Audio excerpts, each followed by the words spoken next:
بسم اللہ الرحمن الرحیم۔ السلام علیکم ناظرین، ایک عجیب و غریب اس وقت صورتحال سے ہم سب دو چار ہیں۔ ایک طرف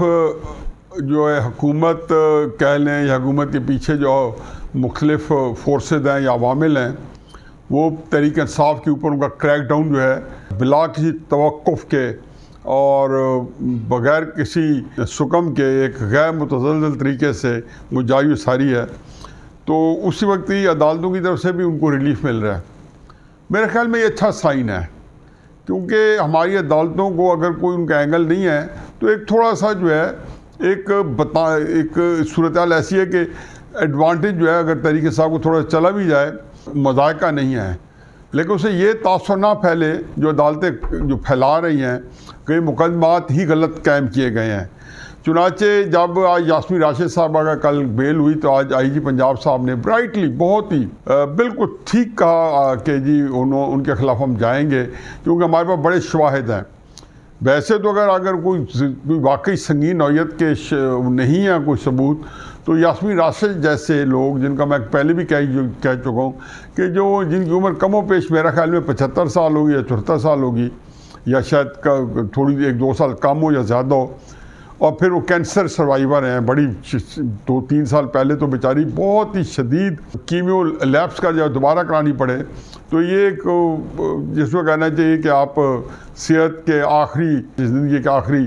درجے میں پہنچ جاتے ہو، تو اس کے لیے کوئی کمپیشنیٹ گراؤنڈ پہ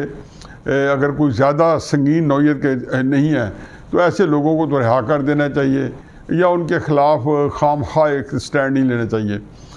پہلے بھی آپ نے رکھا ہے اور اس کے بعد بھی آپ کو اگر کچھ نہیں ملا تو ابھی بھی آپ جائیں گے، تو اگر کچھ نہیں ملا تو اور کوئی ثبوت اگر ہے تو عدالت میں دیں، اور اگر سنگین نوعیت کا ہے تو پھر ظاہر ہے کہ میں اس میں کیا کہہ سکتا ہوں، پھر جس نے جتنا سنگین جرم کیا ہے اس کو بالکل نہیں چھوڑنا چاہیے۔ پرویز الہی صاحب بھی اسی جو مد میں بہت ریلیف لے چکے ہیں۔ آج تیسری ان کی ہی ہے مجسٹریٹ میں کے سامنے پیشی، تیسرا مقدمہ کیا ہے پچھلے 4-5 دن کے اندر، بلکہ 3 دن کے اندر، اور روزانہ کی بنیاد پہ 24 گھنٹے بعد جب ان کو پیش کیا جاتا ہے تو عدالتوں نے چھوڑ دیا، پھر انہوں نے دوسرا کیا، پھر عدالت نے چھوڑ دیا۔ آج تیسرا دن ہے، اور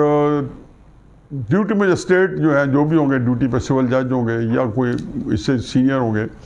انہوں نے مقدمہ کا فیصلہ ریزرو کر لیا ہے۔ میرا خیال ہے کہ اگر ابھی 6-7 بجے تک تو آیا نہیں، اتنے میں اینٹی کرپشن والوں نے اس مجسٹریٹ پہ کوئی اعتراض بھی کیا ہے، لیکن انہوں نے کہا جی کہ مجسٹریٹ صاحب نے کہا کہ اگر آپ کو فیصلہ پسند آئے تو کل چیلنج کر دیں۔ بہرحال لگتا یہ ہے کہ شاید ان کو آج بھی رہا کر دیا جائے پرویز الہی صاحب کو، تو یہ اس کے لیے اینٹی کرپشن کے لیے بڑی امبیرسمنٹ ہوگی کہ اس کے مقدمے کے اندر کوئی ایسے سکم ہیں کہ عدالتیں جو ہیں ان کو آسانی سے اس کو ریلیف دے رہی ہیں۔ تو ان کو اپنے مقدمات کو بھی دیکھنا ہوگا، اور پھر اگر دیکھیں کہ اگر ان کے پاس واقعی بہت دلائل ہیں تو ظاہر ہے اس کو چیلنج کر دیں۔ پرویز الہی صاحب کے سلسلے میں 1-2 باتیں اور کرنی ہیں کہ بظاہر وہ بڑے بطل حریت بنے ہوئے ہیں اور روزانہ پیغام دیتے ہیں کہ آپ ڈٹے رہو تحریک انصاف کے لوگوں، اور میں عمران خان صاحب کے ساتھ ڈٹا ہوا ہوں، لیکن اس کے ساتھ ہی اس سے زیادہ زور دے کے کہتے ہیں کہ پاکستانی فوج کے نہ پہلے خلاف تھا نہ اب ہوا، اور ڈٹ کے ساتھ فوج کے ساتھ بھی کھڑے ہیں۔ تو یہ پرویز الہی صاحب ان چند چنیدہ لوگوں میں سے ہیں، گنے چنے لوگوں میں سے ہیں، یا شاید اپنی لوگ اکیلے بندے ہوں گے جو تحریک انصاف کے ساتھ بھی کھڑے ہیں اور فوج کے ساتھ بھی کھڑے ہیں، اور دونوں کے اندر ایک جو جس کو کہنے ٹکراؤ ہے جو وہ ملک میں انہیں ملک کی چولیں ہلا رکھی ہیں، لیکن چوہدری صاحب جو ہے دونوں کے ساتھ کھڑے ہیں۔ خیر، اس سے قطع نظر میں ادھر ایک چھوٹی چوہدری صاحب کے بارے میں بڑی امپورٹنٹ بات بتانے لگا ہوں، جس کا مجھے آج ہی پتہ چلا۔ اگر مجھے پہلے پتہ ہوتا تو 2-3 دن سے میں جب ان کے پروگرام کر رہا ہوں جیو کے اندر بھی اور باہر بھی یہاں پہ بھی، تو میں وہ اس کو اسی طرح انکارپوریٹ کرتا۔ میرا خیال تھا کہ چونکہ ان کے پاس اسپیس نہیں ہے، اور مونس الہی صاحب چونکہ تحریک صاحب کے اندر ویکیوم دیکھ لیا ہے، اسپیس دیکھ لیا ہے، تو والد صاحب کی سیاست انہی کے تابع چل رہی ہے، تو وہ ان کو مجبور کر رہے ہیں کہ تحریک صاحب کے ساتھ ڈٹے رہیں، اور پھر ان کے پاس اسپیس نہیں ہے۔ یہ بات بالکل صحیح ہے کہ جو میں نے کہی تھی اسپیس کہیں اور نہیں ہے، اور یہ بات شاید خواجہ آصف صاحب نے بھی اپنے کسی ٹی وی پروگرام میں کہی تھی شاہ زیب خانزادہ صاحب کے ساتھ، کہ ان کے پاس کسی دوسری جگہ پہ پرویز الہی صاحب کے لیے یا کہ ایک آدھا نام اور بھی لیا تھا، ان کے لیے کہیں پہ ایک دوسری جگہ پہ کوئی اسپیس نہیں ہے، تو چنانچہ یہ تحریک انصاف کے اندر ہی پھنسے رہ گئے۔ مجھے پتہ چلا کہ جی بڑی سنجیدہ کوششیں ہوئیں اور کوشش یہ ہوئی کہ خاندان کے لوگ جو ہیں وہ اکٹھے ہو کے آئے اور ان میں بہت جھگڑے بھی ہوئے. چودھری شجاع صاحب کی بیوی پہ ان کی بہنوں نے پریشر دیا، جن میں سے ایک بہن شاید پرویز الہی صاحب کی بیوی بھی ہے. تو ان سارے مل کے پریشر دیا اور چودھری شجاع صاحب بھی کسی حد تک مان گئے. لیکن چودھری شافع حسین نے بالکل صاف انکار کر دیا کہ ہم پرویز الہی صاحب کو واپس کاف لیگ میں لینے کے لیے تیار نہیں ہیں. نمبر 1 بات. نمبر 2 بات یہ ہے کہ وجاہت حسین صاحب جب واپس آئے ہیں تو انہوں نے بھی پہلے یہ سوچا کہ کسی طریقے سے پرویز الہی صاحب کو منوایا جائے. تو منوانے سے پہلے شاید شجاع صاحب نے یا ان کے باقی کوئی ساتھیوں نے یا بچوں نے ان سے کہا جی کہ جو پرویز الہی صاحب نے زبان استعمال کی ہے اور جو کامل علی آغا صاحب نے کی ہے وہ معافی مانگے کھلے عام، اور جس طرح کی انہوں نے گفتگو کی ہے کھلے عام معافی مانگے. تو ان کو جو ہے پچھلی سیٹوں پہ بٹھایا جا سکتا ہے. سیاست کے اندر پھر بھی ہم ان کو سپیس نہیں دیں گے. شاید اس کی وجہ یہ میری اپنی رائے ہے، اس کی وجہ یہ ہو وہ خیال ہوگا کہ جیسے واپس آئیں گے تو پھر وہ چودھری پرویز الہی صاحب اور مونس الہی صاحب خود بخود جو ہے اگلی صفوں پہ آ جائیں گے. تو پہلے یہ بات تو ثابت ہوگی کہ چودھری پرویز الہی صاحب جو بطل حریت اس لیے نہیں بنی ہوئے کہ جی وہ بالکل ہی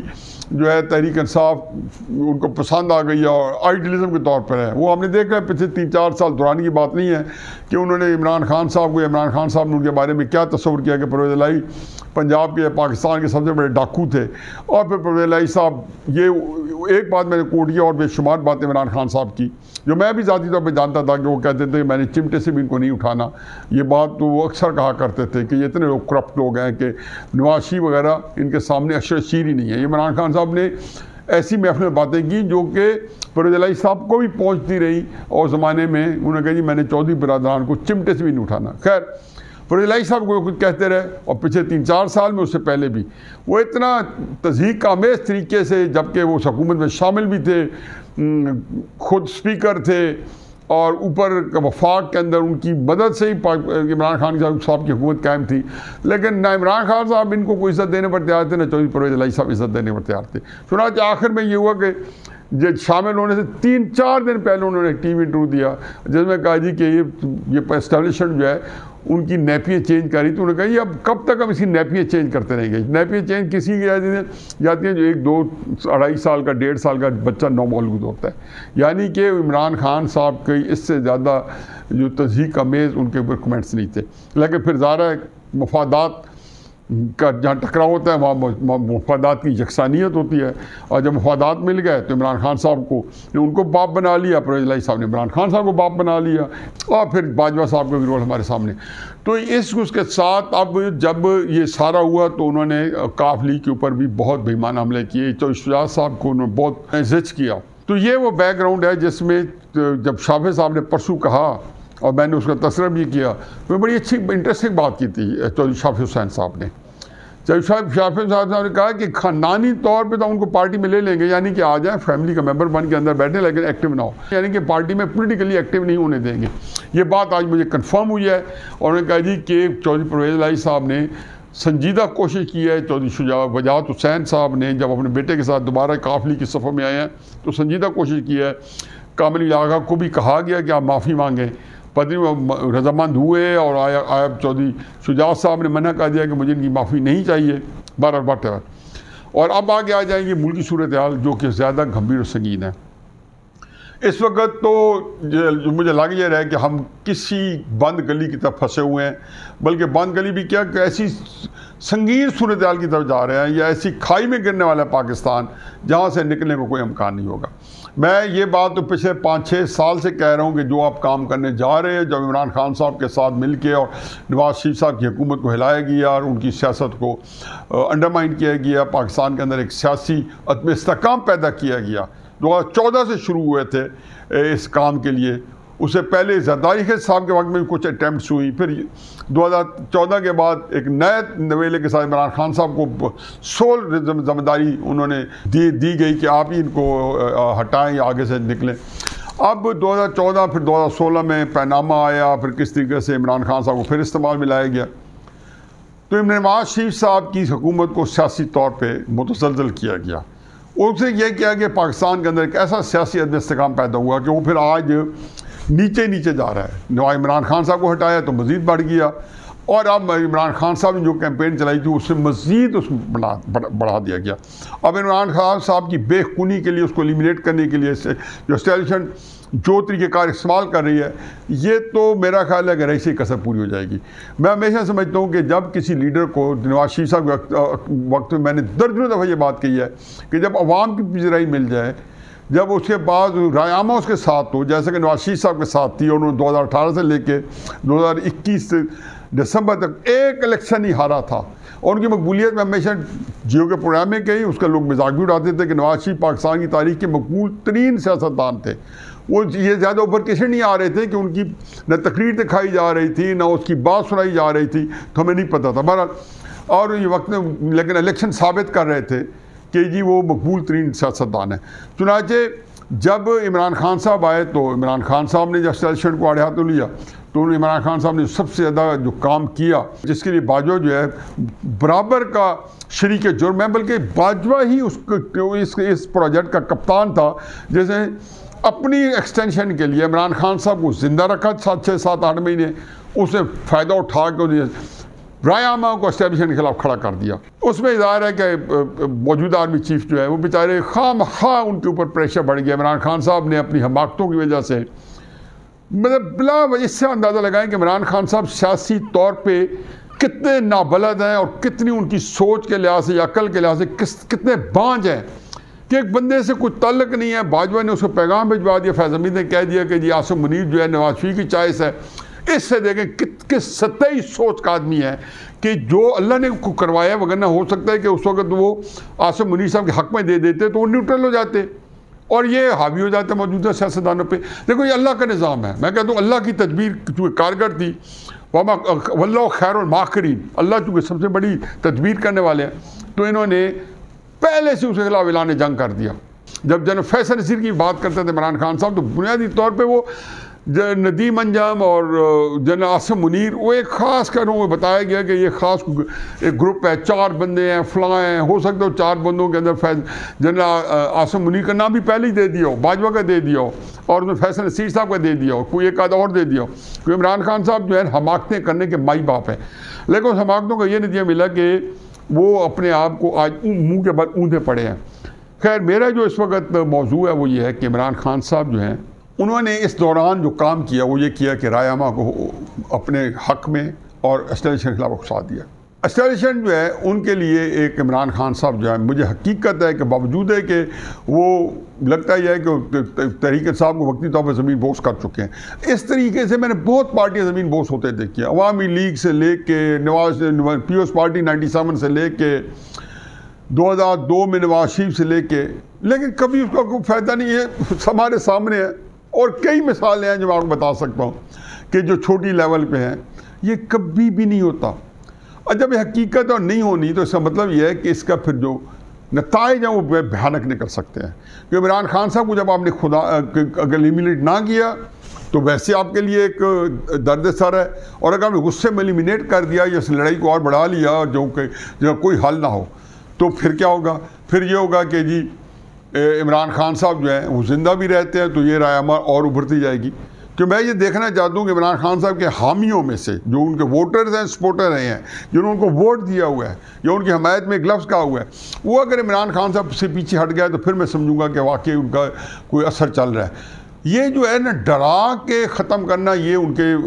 اس کا بہرحال اس کا ایک فائدہ ہے کہ اس وقت تحریک انصاف جو ہے وہ کارنر ہوئی ہے اور ان کے اندر دہشت ہے. لیکن یہ عموماً لیڈرز کے اندر ہوتی ہے جن کے اندر اکثر اسٹیبلشمنٹ کے پہلے سے اپنے لوگ ہوتے ہیں جو ان سے تعاون کر رہے ہوتے ہیں پچھلے 30-40 سال سے. اس میں کوئی زیادہ حرج نہیں ہے.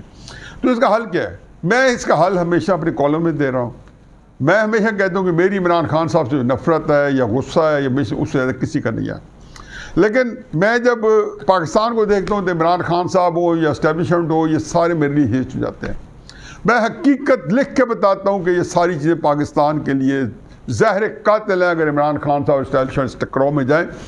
اس میں سب سے پہلے عمران خان صاحب نے ایلیمینیٹ ہونا ہے اور صفحہ ہستی سے مٹ جانا ہے. لیکن اس کے بعد جو ہے پھر نمبر 2 پاکستان کا نمبر آئے گا، اور پاکستان کا نمبر آنے کا مطلب ہے کہ اسٹیبلشمنٹ جو خود ہلکان ہو جائے گی. یہ کوئی حل نہیں ہے. اب عمران اس کا نتیجہ کیا ہے؟ نتیجہ اس کا ایک ہی ہے. نتیجہ یہ ہے کہ عمران خان صاحب جو ہیں اگر اپنے آپ کو پہلے یہ دیکھ لیں کہ ان کے پاس راستے دو ہی ہیں، اپنے آپ کو تباہ کر دیں اور اس کے بعد حاصل رسول کچھ نہ ہو، اور ساتھ وہ یہ امید پہ تباہ کر دیں کہ میرے بعد پاکستان یا اسٹیبلشمنٹ تباہ ہو جائے گی، تو چلو ٹھیک ہے، میں بھی کہہ رہا ہوں شاید ہو جائے، لیکن اس سے عمران خان صاحب کو کیا فائدہ ہے؟ اور اگر وہ چاہتے ہیں کہ نہ ہو تو پھر ان کو پیغام بھجوانا چاہیے اسٹیبلشمنٹ کو بھی اور موجودہ حکومت کو بھی۔ مت بھولیں کہ عمران خان صاحب یہ موجودہ حکومت کہ آپ کی بہت ڈسی ہوئی ہے، ان کا آپ نے سیاست جو ہے آپ کی وجہ سے، آپ کے جھوٹوں کی وجہ سے، آپ کے غلط بیانیوں کی وجہ سے، اور اسٹیبلشمنٹ کے ہاتھ، خود آپ کہتے ہیں مجھے اسٹیبلشمنٹ نے استعمال کیا ہے اس حکومت کے خلاف، تو آپ نے ان کے ساتھ بھی پہلا معاملہ کرنا ہے اور اسٹیبلشمنٹ کو بھی پیغام دینا ہے کہ میں آپ کے ساتھ معاملہ کرنا چاہتا ہوں۔ آیا عمران خان صاحب اس بات پہ آمادہ ہو جائیں گے؟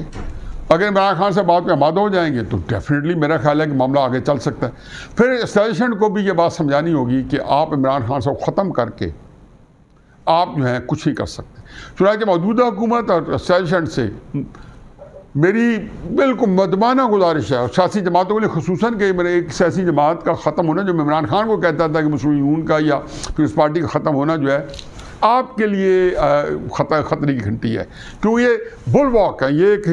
حفاظتی حصار ہوتی ہے، دیوار ہوتی ہے پیچھے جس کے اوپر سیاستدان جو ہے آپس میں معاملہ فہمی کر سکتے ہیں، لیکن ایلیمینیٹ ہونے کے بعد باقی سیاسی جماعتیں نہتی ہو جاتی ہیں، کیوں باقی سیاسی جماعتیں اس وقت اسٹیبلشمنٹ کی بی ٹیم کے طور پر مشہور ہے، چاہے عمران خان ایلیمینیٹ ہو جائے ان کے اوپر یہ امیج جو ہے یا یہ تاثر جو ہے، یہ جو آپٹکس ہیں یہ رہنی ہیں۔ تو میری گزارش اسٹیبلشمنٹ سے اور موجودہ حکومت سے ہے کہ عمران خان صاحب کو معاملہ فہمی کریں، جس میں ظاہر ہے کہ عمران خان صاحب کیا معاملہ فہمی کریں گے کہ ان کو ایلیمینیٹ نہ کیا جائے۔ کوئی بندہ ایلیمینیٹ کرا کے اپنے آپ کی معاملہ فہمی نہیں کر سکتا۔ دوسری بات ہے کہ ان کا جو سپورٹ بیس ہے وہ بھی اس صورت میں وہ جس کو کہنا چاہیے تتر بتر ہو جائے گا۔ تو یہ کیا ہوگا کہ عمران خان صاحب اگر 10 کی بار پہ اس وقت ان کی پاپولیرٹی 7 ہے، تو ہو سکتا ہے کہ جب وہ اتحادی جماعتوں سے، فضل الرحمان صاحب سے، مسلم نون سے، پیپلز پارٹی سے کچھ چیزوں کنفیشن کا کہیں گے کہ میں اسٹیبلشمنٹ کے ہاتھوں جو ہے بہت خوار ہو کے آپ کے خلاف استعمال ہوا ہوں، اور میں سمجھتا ہوں کہ جی کیونکہ گاہے بگاہے باتوں کا اقرار کر چکے ہیں لیکن وہ کھلے دل سے فراخ دلی کے ساتھ نہیں کرنا چاہتے، تو اس میں معذرت خواہ ہوں۔ اور اسٹیبلشمنٹ سے کہیں کہ میں ورگلایا گیا ہوں، اور کچھ باتیں بتا دیں کہ یہ فیض حمید کی وجہ سے، باجوہ صاحب کی وجہ سے، اندر کی باتیں سامنے، اور اس کے لیے انہیں کہا جی میں نئے ریلیشن کا آغاز کرنا چاہتا ہوں، سے کہ ان کی پاپولیرٹی وہاں سے گر کے 3 پہ آ جاتی ہے۔ لیکن حقیقت عمران خان صاحب کو بتا دوں کہ 3 کے ساتھ وہ نواز شریف اور بے نظیر صاحبہ کی طرح دوبارہ باؤنس بیک کر کے 4 5 6 پہ آ جائیں گے، جو کہ وننگ پوزیشن میں آتے ہیں۔ تو یہ چوائس ہے، وگرنہ اگر آپ واقعی آپ لوگوں کا ایجنڈا پاکستان کو توڑنا ہے تو پھر توڑ دیں، پھر لڑ لیں۔ اس لڑائی کے بعد جو انجام ہے میں بھی بتا رہا ہوں کہ پاکستان نہیں بچتا، جیتے اس میں کوئی بھی اسٹیبلشمنٹ جیتے یا عمران خان جیتے، پاکستان نہیں بچتا۔ تو آپ کے سامنے چوائس سامنے ہے۔ میں یہ حقیقت یہ کہہ رہا ہوں کہ میرے سے زیادہ عمران خان پہ غصہ نہیں ہے، لیکن میرے کالم آپ پڑھ رہے ہیں، میں آخر میں ہمیشہ 2 فکریں کہتا ہوں کہ معاملہ فہمی کیے بغیر آگے نہیں چلے گا، لیکن اس کے لیے پہلے عمران خان کو کرنی ہوگی، کیونکہ عمران خان نے ہی زیادتی کی ہے۔ جو اصل مجرم ہے جناب باجوہ وہ جا چکا ہے، اس لیے اب کوئی فائدہ نہیں ہے کہ ہم لکیر کو پیٹیں، اس کو بعد میں حساب کتاب سب کا ہوتا رہے گا، کہ اللہ تعالیٰ کے ہاں پاکستان کے ساتھ جس نے زیادتی کی ہے میں نے کسی کو بچتے نہیں دیکھا۔ پاکستان کا تو ساتھ جو کچھ ہوئے میں نے بھیانک انجام ان کے دیکھے ہیں، ان کے ساروں کے بھیانک انجام ہو گئے، چاہے اس میں ثاقب نثار آ جائے، باجوہ آ جائے، فیض حمید آ جائے، کوئی بھی آ جائے۔ میرا اپنا خیال ہے کہ جنرل عاصم منیر جو ہیں وہ جینولی چاہیں گے کہ پاکستان کو اٹھایا جائے، لیکن عمران خان صاحب کی موجودگی میں وہ کہیں نہیں جا سکتے، اس لیے ان کے نزدیک اگر عمران خان صاحب معاملہ نہ کیا تو تنگ آمد بجانگ آمد عمران خان صاحب کو ایلیمینیٹ کر دیں گے۔ اور پتہ نہیں بہت سارے تحریک انصاف کے بہت سارے لوگ جو عمران خان کے اوپر گلائے ہوئے ہیں وہ بیچارے بھی سفر کریں گے۔ چاہے عمران خان صاحب آپ کے یہ آپ آغاز تو کریں، یقین دلاتا ہوں کہ پاکستان کے بہت سارے لوگ ابھی بھی ہیں جو جناب عاصم منیر کو، نواز شریف صاحب کو، اور زرداری صاحب کو، فضل الرحمان صاحب کو بس ساری منوا سکتے ہیں، آپ کو منوانا مشکل ہوگا، کیونکہ آپ اس وقت بات مانتے ہیں جب پانی سر سے گزر جاتا ہے۔ جو باتیں آج مان رہے ہیں یہ بات اگر آپ 1 سال پہلے مان لیتے تو آپ کے معاملات بجائے سائفر کے کہنے کے یہی کہتے کہ جی میں باجوہ نے مجھے میرے ہاتھ کھلواڑ کیا ہے، تو شاید آپ کو پاپولیرٹی اتنی نہ ملتی، لیکن وہ زیادہ آپ بہتر ہوتے معاملہ فہمی کرنے میں۔ بہرحال باقی رہے نام اللہ کا، میں تو جو کچھ شور مچا رہا ہوں اسی مچا رہا ہوں کہ کسی طریقے سے میرا وطن بچ جائے، وگرنہ بالکل اس وقت لگتا ہی ہے کہ پاکستان جو ہے وہ بہت ہی حالت نظام میں ہے۔ وما علینا الا البلاغ۔